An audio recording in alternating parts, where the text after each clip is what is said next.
ये कहानी है चाइना की एक रास्ते की, जहाँ पे एक औरत लिफ्ट मांग रही थी। ऐसा लग रहा था कि उनकी गाड़ी टूट चुकी है।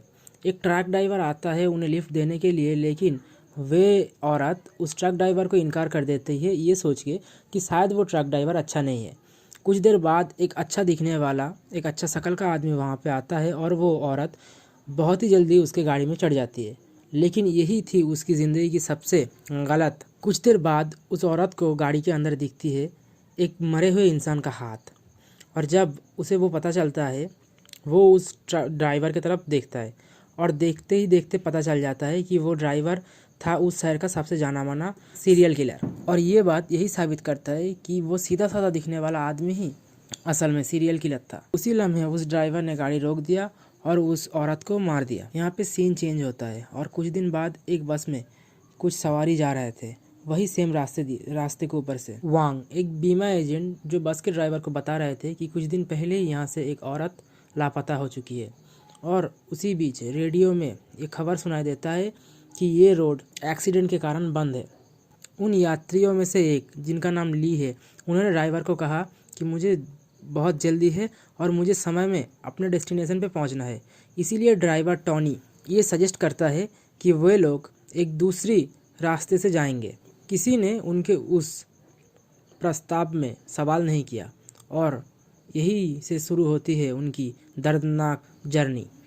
जाते जाते रास्ते में एक सुरंग आई और बस ड्राइवर टॉनी कहते हैं कि उन्होंने ये सुरंग कभी नहीं देखी, लेकिन फिर भी उन्होंने सुरंग के अंदर जाने का फैसला लिया। लेकिन कुछ देर जाने के बाद एक रहस्यमय आदमी ने बस को रोक दिया।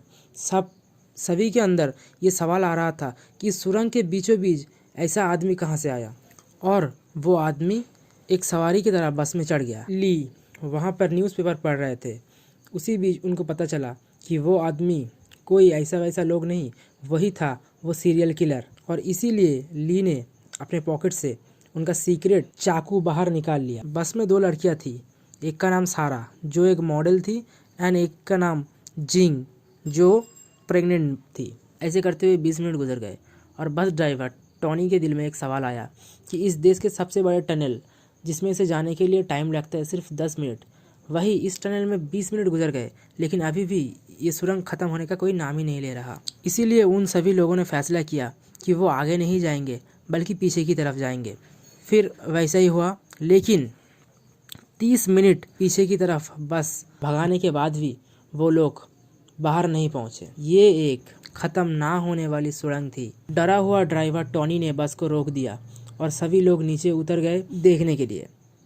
लेकिन अचानक से वो प्रेग्नेंट औरत जिंग, उनका मोबाइल फ़ोन जो उन्होंने टनल के अंदर घुसते समय फेंक दिया था, वो दिखा। इससे उन्हें पता चला कि वो वही जगह पे है जहाँ से उन्होंने टनल के अंदर एंट्री लिया था। सब लोग ये सुनकर डर गए। तब ली ने कहा कि इस सिचुएशन का जिम्मेदार हम लेते हैं और सबको शांत रहने को कहा। उन्होंने कहा कि हम पैदल जाके मदद मांग के आते हैं। लेकिन जैसा कि सबको पता था कि ये सुरंग एक बहुत ही डरावना सुरंग है और यहाँ पे खो जाने का डर बना रहता है, इसीलिए उन्होंने ये फैसला लिया कि वो उनका गोले का एक सिरा किसी को पकड़ा देंगे और वो दूसरी तरफ से उस ऊन को लेकर जाएंगे, ताकि अगर वो खो जाए तो वो उस ऊन को पकड़ते हुए फिर वापस आ सके। ली जाते वक्त जिस आदमी ने सुरंग के अंदर बस को रोका था, वो आदमी उसके साथ जाने की प्रपोजल देता है। ली ने थोड़ा सा एतराज़ किया, लेकिन फिर वो राज़ी हो गए और दोनों लोग जाने लगे। और जाते जाते वो दोनों ने अपने अंदर बातचीत किया। वो दूसरे आदमी का नाम था चिएन। लेकिन वो आदमी क्या काम करता है या फिर उसके फैमिली में कौन है, इस सब के बारे में कुछ भी नहीं कहा। इधर धीरे धीरे वो गुफा यानी कि सुरंग बहुत ही ज़्यादा घना कोहरे में ढक गया और बस यात्रियों ने देखा कि आगे से यानी कि उनके पीछे से कोई आ रहा है। वो लोग डर गए, लेकिन आखिर में उन्होंने देखा कि ली और चियांग आ रहे थे। और इसी वक्त ये और भी डरावना हो गया। उन्हें पता चला कि इस गुफा का कोई ख़त्म होने का सिरा नहीं है। वो दोनों इधर से गए और घूम के फिर से वापस उधर ही आ गए। ली ने उनके एक सिरे को खींचा और पहले से दूसरा सिरा पकड़ा हुआ वांग ने उसको महसूस किया। इसका मतलब ये एक ना ख़त्म होने वाली लूप थी। हालांकि वो सुरंग सीधा थी, लेकिन वो दूसरी तरफ से जुड़ रही थी। उन लोगों को ये पता चल गया कि वो लोग वहाँ पे फंस गए थे। ली ने सबको सलाह दिया कि उनके पास जितना भी खाना है उनको इकट्ठा करें, और उसके बाद उन्होंने फैसला किया कि सारे के सारे आदमी बाहर जाके छानबीन करेंगे और महिलाएं बस के अंदर रहेंगी। कुछ देर के बाद जिंग जब नींद से जागे तो देखा कि बस पूरा का पूरा धूल से ढक गया था। ये देख के सब लोग हैरान होकर बाहर चले आए। उसी बीच बस के सारे आदमी आए और बस को इस हालत में देख कर चौंक गए। बस ड्राइवर टॉनी ने सभी खानों को चेक किया और देखा कि सब कुछ खराब हो चुका था। ये घटना इस बात का गवाह देती है कि ये सुरंग सिर्फ ना ख़त्म होने वाली ही नहीं, बल्कि यहाँ पे समय भी बहुत तेज़ी से चलता है। गुफा के बाहर का 1 घंटा इस गुफा के अंदर हफ्ते भर से ज़्यादा है। जब वो बस पे वापस आते हैं उन्हें पूरा गुफा का एक मैप मिलता है। ऐसा लग रहा था कि कोई उसे वहाँ पे छोड़ गया था। ली को ऐसा लगा कि कोई उन लोगों के साथ खेल खेल रहा है और इसीलिए उसने चैलेंज एक्सेप्ट कर लिया और उसी वक्त टेबल के ऊपर वो मैप को रख के वो ये जानने की कोशिश कर रहे थे कि मैप के अंदर क्या है और इस सुरंग से निकलने का रास्ता क्या है। इसी बीच अंधेरा हो जाता है और जब लाइट आती है तो सभी लोग ये देखते हैं कि ली गायब है और वहाँ पे खून का निशान है। वो लोग खून के निशान को देखकर आगे बढ़ते हैं और देखते कि दीवार के एक कोने में जाके वो खून ख़त्म हो रहा है। उन लोगों ने टनल के उस दीवार को तोड़ने की कोशिश किया और उस दीवार को तोड़ने के बाद बहुत ही अजीब एक चीज़ को ढूंढ निकाला। उन्होंने देखा कि वहाँ पे एक घर है। उस घर के अंदर बहुत सारे पिक्चर्स है और कुछ कटे हुए हाथ। वहाँ पे एक और मैप था जो दिखा रहा है कि ये टनल कुल मिला के 6 टनल के साथ जुड़ा हुआ है। चियन ये अंदाज़ा लगाता है कि वहाँ से निकालने के लिए उन लोगों को सभी के सभी 6 टनल को छान मारना पड़ेगा। उसने ये भी अंदाज़ा लगाया कि इस घर के अंदर ही दूसरे गुफा का कोई रास्ता होगा। उस ग्रुप ने सारा का सारा रूम छान मारा और वहाँ पे उनको एक अजीब सा कैलेंडर मिला जहाँ पे सिर्फ 15 जुलाई का तारीख है। चियन को समझ में आया कि ये कोई क्लू था। जैसे ही चियन ने वहाँ से उस कैलेंडर को खींच लिया वैसे ही एक दरवाज़ा खुला। उस दरवाजे के अंदर जैसे ही सभी लोग चले जाते हैं इस घर के अंदर एक टीवी ऑन हो जाता है, जिस टीवी के अंदर एक औरत को दिखा रहा था जो रो रही थी।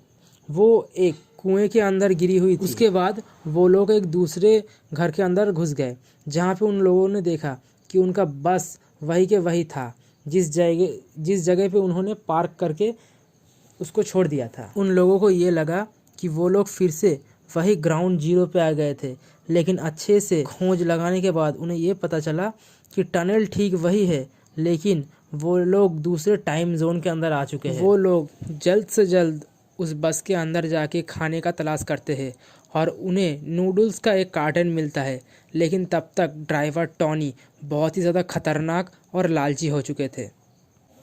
उन्होंने कहीं से एक रिवॉल्वर ढूंढ निकाला और सभी को बोला कि उनका खाना उसे दे दे, और सभी लोग जिंदा रहने के लिए उनकी बात मान लिए। जैसा कि समय बहुत तेज़ी से गुजर रहा था, बहुत ही जल्द सभी को भूख लगा और धीरे धीरे हर एक इंसान जानवर की तरह बिहेव करना शुरू करने लगा था। कुछ देर बाद वो मॉडल सारा इतना ज़्यादा भूखा हो गया कि वो टॉनी के साथ सेक्सुअल रिलेशन करने के लिए भी राज़ी हो गई। टॉनी इसमें राज़ी हो गया और दोनों वहाँ पे रोमांस करने लगे। जब वो दोनों रोमांस कर रहे थे, वांग ने बस के अंदर से एक पैकेट चुराने की कोशिश की। टॉनी को ये पता चल गया और वो उसे मारना शुरू कर दिया, लेकिन उसको मारने से पहले ही किसी ने पीछे से टॉनी को मार डाला। साथ ही साथ जब भी बाकी लोग वहाँ पे पहुँचे तो उन्होंने टॉनी को मरा हुआ देखा और चौंक गए। इस सब के बावजूद वांग थोड़ा सा भी ताज्जुब होने के बजाय वो खाने को ढूंढने लग गया, और इसी बीच उन लोगों को बस के नीचे एक मैन होल मिला। वो लोग थोड़ा सा भी देरी ना करके बस को आगे की तरफ धकेलते हैं और मैन होल के ढक्कन को ऊपर उठाते हुए नीचे एक रहस्यमय घर आविष्कार करते हैं। यहाँ पर भी उन लोगों को वैसे ही पिक्चर्स और इंसानों के कटे हुए हिस्से मिले, और वहाँ पर वो टेलीविज़न था जिस टीवी पे वो औरत धीरे धीरे डूब रही थी। उन लोगों को फिर से वहाँ पे वो कैलेंडर मिल गया और उसे हटाते ही उन्होंने एक और घर को ढूंढ निकाला। वो लोग तीसरे गुफा में यानी कि तीसरे टनल में जा चुके थे। लेकिन आश्चर्य की बात यह है कि तीसरा सुरंग आगे के दो से बहुत ही ज़्यादा अंधेरा और भीगा हुआ था। उनका वो बस अभी भी वहाँ खड़ा था, लेकिन वो चूहों और सांपों से ढक चुका था। तब तक वांग खाने के लिए पागल हो चुका था। उसे एक सड़ा हुआ नूडल्स का पैकेट मिला, वो उसे खाने लगा। उसकी ये हालत देख के जिंग ने उसके ऊपर तरस खा के उसे एक बिस्कुट का पैकेट दिया। लेकिन वांग तब तक बहुत ही ज़्यादा खूंखार हो चुका था। उसने जिंग के ऊपर अचानक से आक्रमण करके उसका सारा खाना छीनने की कोशिश किया और उसे ये मालूम हुआ कि जब जब उनमें से कोई मारा गया है तब तक उनको एक निकालने का रास्ता मिला है। इसीलिए वो यहाँ से बच निकलने के लिए किसी एक को गोली मारने की धमकी दे रहे थे। चियेन उसे शांत करने की कोशिश कर रहे थे, लेकिन वांग किसी की नहीं सुन रहा था। वांग इतना पागल हो चुका था कि उसने चियेन के कंधे पे गोली मारा। उसके बाद वो दो जुड़वे बच्चों को लेकर एक घर में घुस गए और उन्हें मारना शुरू कर दिया। फैंग उसके भाई को बचाने की कोशिश कर रहे थे, लेकिन तब वांग ने उसके ऊपर गोली चला दिया। वो गरीब आर्टिस्टिक लड़का पार्क सिर्फ रो रो के देख रहा था, जबकि उसकी बहन अपना आखिरी सांसें ले रही थी। फिर वांग ने सारा को मारने की कोशिश किया, लेकिन फिर से पीछे से किसी ने उसे मार दिया और इसी साथ 3 आदमियों के मौत के साथ वो दल एक और रास्ता ढूंढ निकालती है। वो लोग चौथे सुरंग में पहुंच चुके। ठीक इसी वक्त वो प्रेग्नेंट औरत जिंग, उसे बहुत ज़्यादा तकलीफ होना शुरू हुआ और उनका बच्चा जन्म देने का अवसर आ गया। सारा जबकि बस में बैठी हुई थी, उस जगह की परिस्थिति ने सारा को हेलुसिनेट कर दिया और वो चारों तरफ इंसानों को देखना शुरू कर दिए। डर के मारे वो बस से निकल आई और भागना शुरू किया तो देखा कि चारों तरफ मरे हुए इंसानों का लाश पड़ा हुआ था। इसे देखकर वो और तेज़ी से भागने लगी। इसी बीच उसे एक आईना दिखा, जिस आईने में जब वो खुद को देख रही थी, पीछे से कोई आके उसे भी ख़त्म कर देता है। इसी बीच चियेन वापस आता है और देखता है कि जिंग ने एक लड़के को जन्म दिया है। बाकी 3 लोग आगे की तरफ जा चुके थे, लेकिन रास्ते के साइड पे वो बच्चा मर चुका था। चियेन जिंग को समझाने लगा, लेकिन अचानक से जिंग ने एक छुरी निकाल के चियेन को मार दिया। लेकिन कुछ देर बाद बहुत ही अजीब से चियेन जाग उठता है और वो एक अलग जगह पे जाके उठता है। सीन चेंज होता है और ऐसा लग रहा है कि चियेन किसी एग्ज़ाम से उठ रहे थे और उसके बाद उन लोगों को एक स्पेशल मीटिंग में ले जाया जाता है, जहाँ पे सब कुछ अच्छे से बताया जाता है। वहाँ पे एक जनरल थे वहाँ पे एक जनरल कमांडर थे जो बताते हैं कि सिनेमा की शुरू से एक सीरियल किलर जेम्स को वो ढूंढ रहे थे। उसे जब उन्होंने पकड़ा तो पकड़ने के बाद वो कोमा में चला गया। जेम्स ने कई सारे महिलाओं का अपहरण और हत्या किया, लेकिन एक बात सुनने में आया है कि सियारा नाम का एक लड़की है जो अभी तक जिंदा है। सबसे बड़ी समस्या ये है कि जेम्स जो कोमा में है, इसी कारण ये पता नहीं चल रहा है कि सियारा अभी कहाँ पे है। और इसी कारण के लिए वो सेनाओं ने इसी कारण से वो सेना ये फैसला लिए कि वो लोग देश के सबसे अच्छे उन लोगों ने ये फैसला किया कि जेम्स के बेहोशी में ही वो लोग उससे एक दिन पहले उस इंस्टीट्यूट के सबसे अच्छे साइकोथेरापिस्ट जेम्स के शरीर के अंदर घुस गए और उन्हें कुछ क्लू मिला। वो साइकोथेरापिस्ट और कोई नहीं चियेन था, जो कि उस टनल के अंदर और उस सिनेमा में सबसे बड़ा सीरियल किलर के हिसाब से दिखाया गया। जेम्स का शिकार सियारा और कोई नहीं था, चियेन की वाइफ थी। और यहाँ से ही हमें सारे के सारे घटनाएं समझ में आने लगी। जो भी हो, चियेन का काम ख़त्म नहीं हुआ। अगले दिन की परीक्षा से उसे ये पता चला था कि वो कैलेंडर एक नदी का क्लू है, जो जियांग नदी है। पिछले दिन का वो कैलेंडर एक नदी का क्लू है। उसे दिखाया गया वो कैलेंडर ये दर्शा रहा था कि उसकी वाइफ जियांग एक नदी के पास अटकी हुई है। बहुत भारी बारिश होने के कारण परिस्थिति बहुत ही ज़्यादा नाजुक है। अगले 36 घंटे के अंदर नदी और उसके आसपास के सारे जगहें पानी से भर जाएंगी और इसी कारण से चियेन को अगले दिन फिर से जेम्स के मेमोरी के अंदर घुसना पड़ेगा ताकि उसे सियारा का असली लोकेशन पता चले। उसी रात चियेन अकेले में बैठे हुए कुछ सोच रहे थे और इसी बीच सेना जनरल आए और उसे पूछने लगे कि उन्होंने जेम्स के मेमोरी से क्या क्या देख। तारीख जुलाई 15, 1900 कैलेंडर में बार बार आ रहा था। वो सेना ने उन्हें बताया कि इस तारीख को सीरियल किलर की माँ और बाप दोनों ही मर। उसी दिन उसके बाप को ये पता चला कि उसके माँ के साथ एक ड्राइवर का अवैध रिलेशन है और इसी बीच बहुत झगड़ा हुआ और आखिर में उसके पिता ने उसकी माँ का हत्या किया और खुदकुशी कर गया। चियान आगे की स्टोरी बताने लगे थे। उसने बताया कि जेम्स अच्छा और बुरा दोनों ही साथों साथ है, लेकिन उसका अच्छा दिख बुरे दिख से हार जाता है।